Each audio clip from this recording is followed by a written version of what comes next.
oleh manusia. Dengan alasan kita memberikan satu alasan saja pun kita bisa gampang mengeluarkan dusta. Contoh saya semalam berkata kepada seorang hamba Tuhan,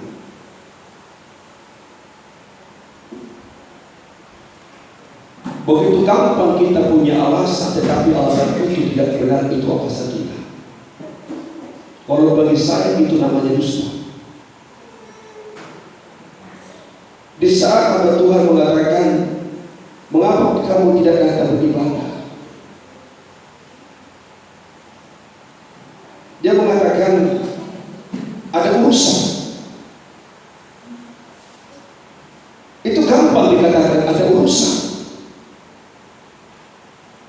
tetapi sesungguhnya tidak ada urusan. Dia ucapkan perkataan itu dan dia tidak menyadari dia sudah mendustai orang. Semalam di saat hamba Tuhan diajak beberapa orang pergi untuk adakan diklat di Parapat, hamba Tuhan bersaksi, oh begini begono. Saya mengatakan, benarkah itu alasan? Atau ada alasan lain?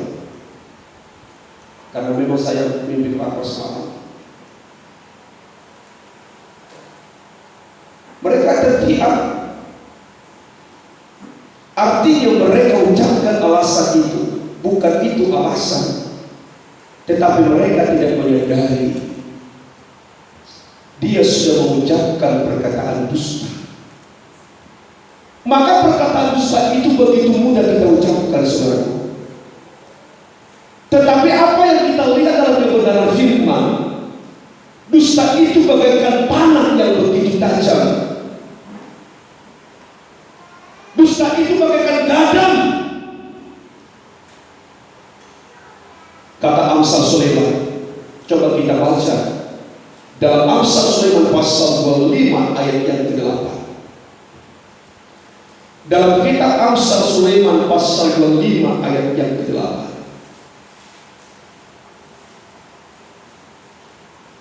Itu membawa kita semakin mengerti tentang kekudusan yang ingin kita capai dalam kepenuhannya. Baik Amsal pasal 23 ayat yang ke-7. Maka Amsal 25 ayat yang ke-8, puji Tuhan. Amsal 25 ayat 8, ya teruskan. Ya. Jangan terburu-buru kau buat perkara pengadilan. Ya. Karena ada akhirnya apa yang engkau dapat lakukan kalau sesamamu telah mempermalukan engkau. Ayat berapa ada yang lakukan?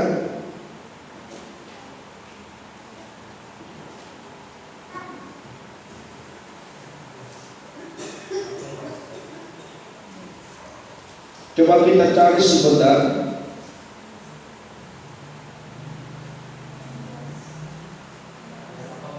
Ayat berapa? Iya, ayat yang ke-18 dalam pasal 23 ya. Ayat 25 ayat yang ke-18, baik perhatikan dengan baik ya, bisa ya. Orang yang bersaksi dusta terhadap sesamanya. Perhatikan, orang yang bersaksi dusta terhadap sesamanya, teruskan ya. Adalah seperti gadang. Ya. Atau pedang. Ya. Atau panah yang tajam. Itulah orang yang berdusta. Orang yang berdusta terhadap sesamanya itu bagaikan gadang, itu bagaikan panah yang begitu tajam, kata Amsal Sulaiman. Maka di situ kita harus belajar menjaga mulut dan lidah kita dari dusta. Jangan begitu gampang kita berkata-kata tentang kebohongan. Jangan kita begitu gampang mengucapkan kata-kata dusta. Sebab Tuhan mengatakan dalam kebenaran firman bahwa dusta itu adalah bapa segala iblis. Ya. Di sini kita harus menjaga ini, saudaraku yang dikasih Tuhan. Mungkin di saat kita mendustai seseorang, kita tidak mendapatkan akibat dari seseorang itu. Tetapi ada Allah yang mendengarkan perkataan dusta. Ada Allah yang mendengarkan perkataan-perkataan kebohongan kita. Dan Dia Allah yang sangat begitu peka mendengarkan perkataan-perkataan itu, supaya kita belajar jangan sampai kita hidup di dalam kehidupan yang ada di dalam dusta itu. Perhatikan ini baik-baik. Sekali lagi saya mengatakan, tidak ada bagi manusia sulit untuk mengatakan dusta. Terlalu mudah mengatakan itu. Tetapi kita malam ini diingatkan oleh Tuhan bahwa dusta itu merupakan satu dosa yang sangat besar bagi Allah. Dusta itu adalah merupakan satu dosa yang sangat begitu besar bagi Allah. Maka Amsal tadi mengatakan, orang yang berdusta itu bagaikan dadam, memukul begitu keras, bagaikan panah yang begitu tajam, artinya dapat membunuh. Supaya kita dapat mengerti dan memakai mulut dan lidah kita ini benar-benar berkata jujur, baik kepada Allah maupun kepada sesama kita manusia. Maka tadi dalam surat Efesus ini dikatakan, kita orang yang hidup dibenarkan dan dikuduskan oleh Allah, supaya kekudusan itu menjadi penuh dalam kehidupan kita. Maka buanglah dusta, hendaklah kita berkata jujur, karena kita adalah sesama anggota tubuh Kristus. Amin. Kedua, kembali kita lihat kepada surat Efesus. Efesus pasal 4 ayat yang selanjutnya. Apa yang harus kita lakukan untuk menjaga kekudusan yang ada dalam hidup saya dan saudara? Baik, Efesus pasal 4 ayat yang kedua, 3, 4. Perhatikan baik-baik, puji Tuhan. Ya. Ayat berapa? Ayat berapa sekarang? Ayat mana? Efesus 4 ayat 2. Tadi ayat berapa tadi?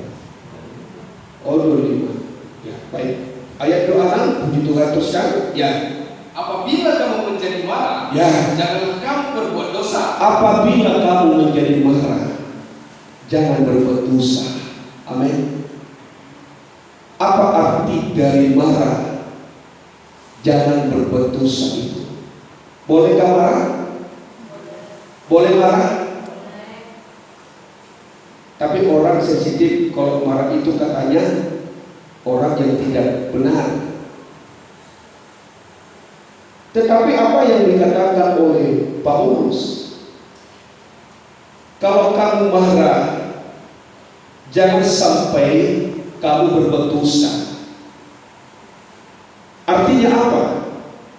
Jangan sampai matahari terbenam sebelum pada arah amarah. Kemarahan ini perlu kita harus kaji malam ini. Kemarahan yang sampai matahari terbenam, itu kemarahannya ada dalam hati. Kemarahan yang sampai matahari terbenam itu mengandung kebencian. Dan kebencian itu kalau tetap dibiarkan, saudaraku yang dikasih Tuhan, akan mengarah kepada dendam. Dan kalau dendam itu sudah ada di dalam hati seseorang, disinilah yang harus kita jaga. Jangan sampai ada itu di dalam pribadi kita. Jangan sampai itu ada di dalam hati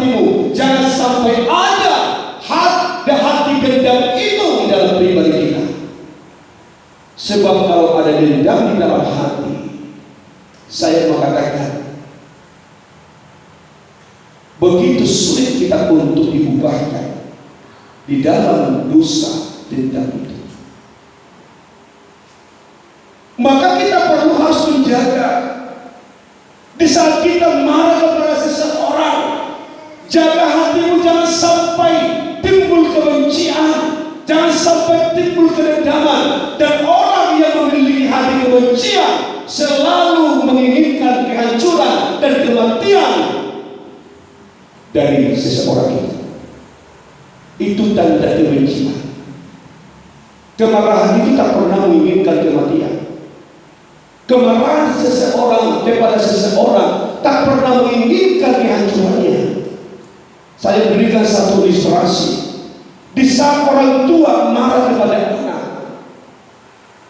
saya yakin dan percaya tidak ada orang tua oleh karena kemarahan terhadap anak timbul kebenciannya sehingga menginginkan kehancuran anak, menginginkan kematian seorang anak. Tetapi di saat kemarahan itu sudah menjadi kebencian, maka seseorang itu akan menginginkan kehancuran seseorang itu sampai kematiannya. Maka itulah yang harus kita jaga, saudaraku. Ini yang harus kita waspadai dalam firman kita. Kita boleh marah, tetapi kemarahan kita itu mendatangkan kebaikan kepada seseorang. Itu kemarahan yang positif. Tetapi jika kita marah kepada seseorang dan kita inginkan kehancuran seseorang, kita inginkan kebinasaan seseorang itulah yang harus kita waspadai. Itulah yang dimaksudkan Paulus. Di saat kamu marah, jangan sampai matahari terbenam. Sebab kalau kemarahan itu sudah terpendam dalam hati, akan menimbulkan kebencian sampai dendam. Maka kamu akan menginginkan kehancuran dan kematian seseorang itu.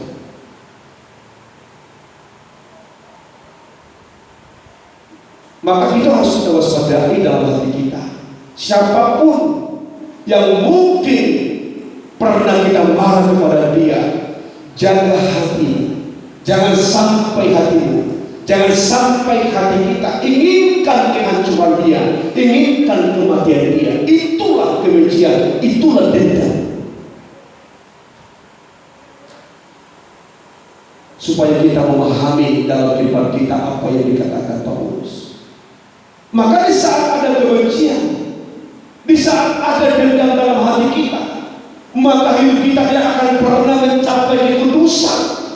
Walaupun saya dan saudara tadi sudah diperdamaikan oleh darah yang daripada Kristus untuk dibawa, ditempatkan di hadapan Allah menjadi satu kehidupan yang suci, kudus dan tidak bercacat celah. Itu maksud dan tujuannya. Tetapi kalau ada benci, dendam dalam hatimu, jangan harap saudara bisa menjadi kudus di hadapan Tuhan.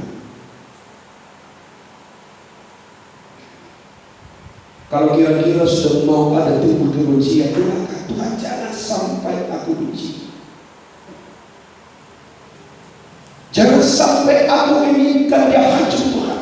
Kadang-kadang setan memasukkan pikiran itu dalam hati kita. Di saat seseorang menyakitkan hati kita, kita marah kepada seseorang itu, maka dalam setan itu dimasukkanlah pikiran kita supaya dia hancur, supaya dia binasa. Maunya ditabrak mobil dia, maunya begini begitu. Sesungguhnya kita harus mampu mendoakan. Bila perlu kita harus menjujurkan air mata bagi mereka. Mengapa? Karena mereka sedang dikuasai iblis. Kita harus berjuang itu, saudara. Kita manusia yang bisa marah. Bahkan juga kita manusia yang bisa benci. Kita juga manusia yang bisa dendam. Tetapi apakah Allah mengizinkan orang-orang pilihannya? Apakah Allah mengizinkan orang-orang yang telah diperdamaikannya hidup dalam kebencian, hidup dalam kedendaman? Tidak. Maka Paulus tadi mengatakan, untuk mencapai kekudusan penuh, jangan ada dusta, jangan sampai kamu marah sampai matahari terbenam. Tetapi Tapi belajarlah untuk tetap mengembalikan hatimu. Jangan sampai ada kepahitan dalam hati kita. Itu kemurahan.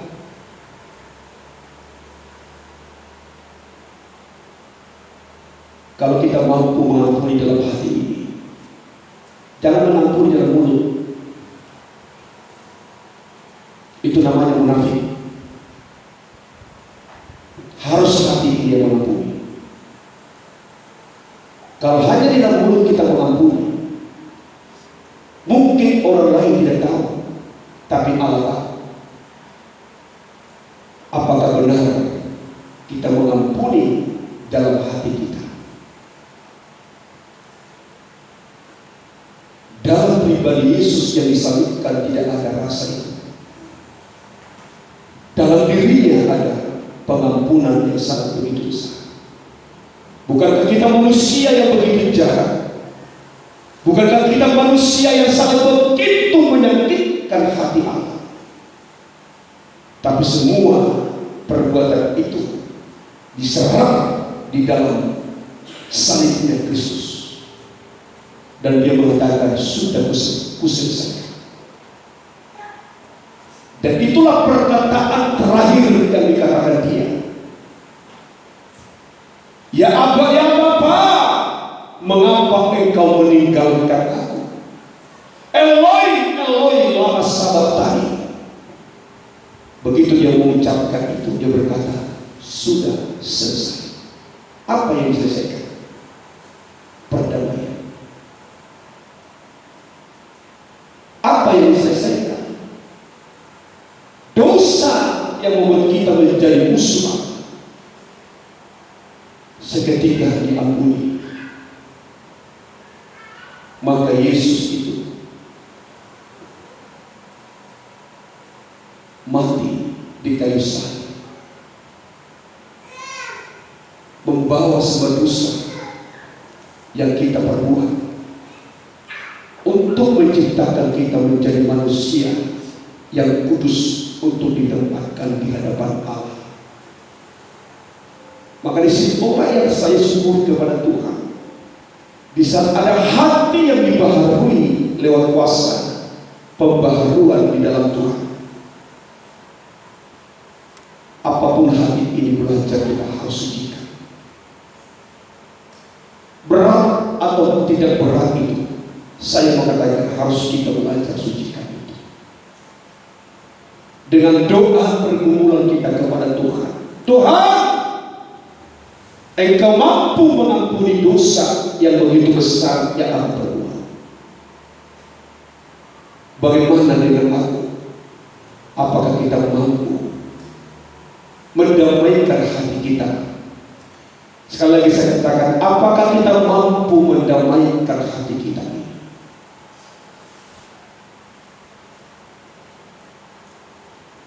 Selama hati tertutup untuk menginginkan kehancuran yang lain, ampuni. Selama saudara menginginkan kematian orang lain, ampuni kepada Tuhan. Siapapun itu orangnya, jangan sampai kita memiliki kebencian dan dendam dalam hati itu.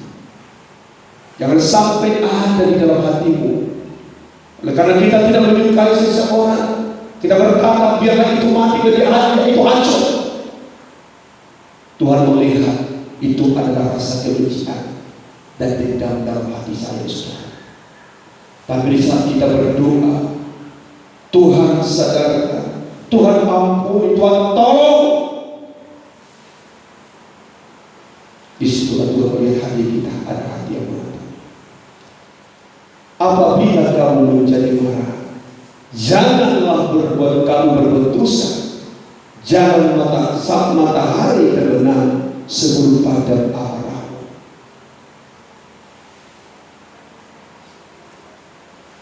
Bersyukurlah orang-orang yang marah sebentar. Amin. Amin. Walaupun mungkin marahnya galak, di saat marah, wah, takut. Tapi 1 jam 2 jam langsung dulunya. Jangan pulang marah. sedikitnya marahnya, tetapi dia memang lama. Marahnya sedikit, lamanya diamnya berminggu-minggu. Kita belajar apa yang dikatakan Paulus. Di saat kita marah, jangan sampai kita menimbulkan kebencian dalam hati. Jangan timbulkan dendam, sebab itu bukan tipe Roh Kudus. Tuhan mengatakan itu bagi kita. Amin. Ini firman Tuhan. Yuk lanjutkan kembali ayat selanjutnya, kita semakin akan melihat. Kita percepat sedikit karena waktu sudah ini. Puji Tuhan. Teruskan. Ya. Dan janganlah beri kesempatan kepada iblis. Jangan berikan kesempatan kepada iblis. Saudara tahu itu semua. Teruskan. Ya. Orang yang mencuri, janganlah ia mencuri lagi. Mencuri, jangan mencuri lagi. Jangan mengambil haknya orang lain. Jangan ambil haknya Tuhan. Sebab pencuri tidak akan pernah mencapai kebenaran. Mau bagaimanapun kita berseru, bagaimanapun kita mengatakan apa kepada Allah, tetapi kalau roh pencurian dalam hati kita, tidak akan membawa kita dalam kebenaran. Jangan kuasai hak orang lain, jangan kuasai haknya Tuhan. Minggu yang lalu kita sudah mendengar firman Ahan menguasai hak Tuhan. Jadi dia menjadi pencuri, dia menjadi orang yang tidak hormat kepada Tuhan. Disitulah letaknya apa yang dikatakan oleh Joshua kepada Ahan, hormati Tuhan. Kalau Paulus mengatakan orang yang mencuri, janganlah lagi ia mencuri. Tetapi teruskan, ya. Tetapi baiklah ia bekerja keras, ya, dan melakukan pekerjaan yang baik dengan terus tangannya sendiri. Ya, teruskan. Supaya ia dapat membagikan sesuatu kepada orang yang berkekurangan. Nanti kalian terjemahkan itu. Teruskan. Ya. Janganlah ada perkataan kotor keluar dari mulut. Nah, jangan ada saudaraku perkataan kotor dari mulut. Seorang anak Tuhan itu berkata dengan benar. Perkataannya harus menjadi perkataan yang membangun. Amin. Amin. Baik kita sebagai orang tua, kita harus jaga mulut kita ini jangan sampai berkata kotor. Tidak sedikit kehidupan orang Kristen berkata, anjing. Tidak sedikit kehidupan anak Tuhan, orang Kristen melemparkan kata-kata yang tidak membangun sama orang lain. Tetapi perkataannya perkataan yang kotor, perkataan yang busuk, perkataan yang jorok,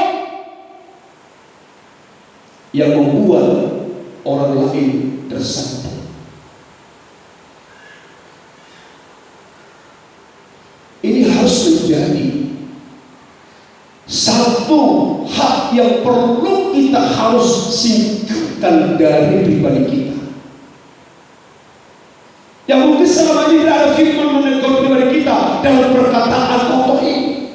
Tetapi apa yang dikatakan Paulus kepada sidang jemaat yang ada di Kolose, jangan ada perkataan kotor yang keluar dari mulut kita, tetapi pakailah perkataan yang baik untuk membangun, supaya orang yang mendengarkannya beroleh kasih karunia. Amin. Amin. Jaga di mulut kita ini.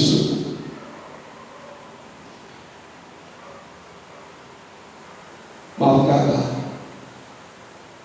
sering orang saya mendengarkan begitu dia tidak suka, perkataannya langsung begitu ceplos, begitu cepat mengatakan kata kotor. Maafkan, memang kau babi. Allah menciptakan dia sebagai manusia bukan babi. Kau diubah menjadi babi. Siapa yang mengubah itu? Siapa kita bisa mengubah itu? Mari kita belajar. Dalam setiap hidup kita ini harus betul-betul terkontrol. Sebab kita belajar firman penyucian. Seluruh harus disucikan. Dan dikatakan di awal, di pikiranmu dibaharui, rohmu dibaharui. Untuk mencapai pembaharuan yang sempurna itu, mulut penting harus kita waspadai. Jangan sampai ada di dalam itu. Amin.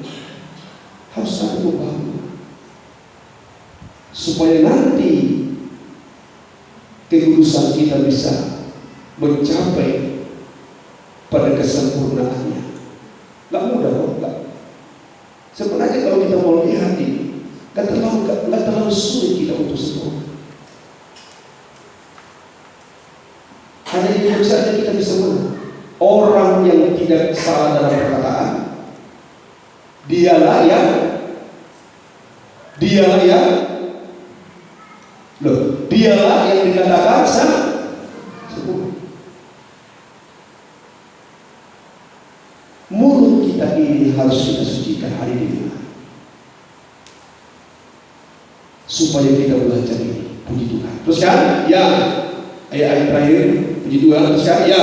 Dan janganlah kamu mendukakan Roh Kudus Allah, Ya. yang telah memelihara kamu menjelang hari penyelamatan. Ya, terus.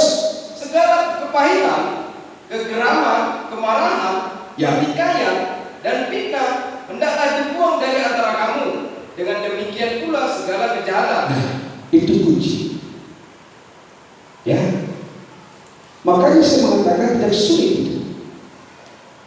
Membuang segala perkataan kotor, membuang segala pertikaian dendam dalam hati itu, membuang segala fitnah, membuang segala kejahatan itu, sebenarnya tidak begitu sulit untuk kita lakukan. Yang penting ada kerinduan dan kemampuan kita untuk sempurna dalam Kristus. Amin. Sekali lagi saya katakan, yang penting ada kerinduan, ada kehausan kita untuk menjadi kudus di hadapan Allah kita. Baik, kiranya Tuhan memberkati kita semua dalam firman ini. Saya yakin percaya pendamaian yang Tuhan berikan ini akan membawa saya dan saudara kudus di hadapan Allah. Dan satu kelak kita akan berjumpa dengan Dia. Sebab firman Allah mengatakan, yang kuduslah yang akan dapat melihat Allah. Amin. Kita tutup Alkitab, kita mau datang pada Tuhan.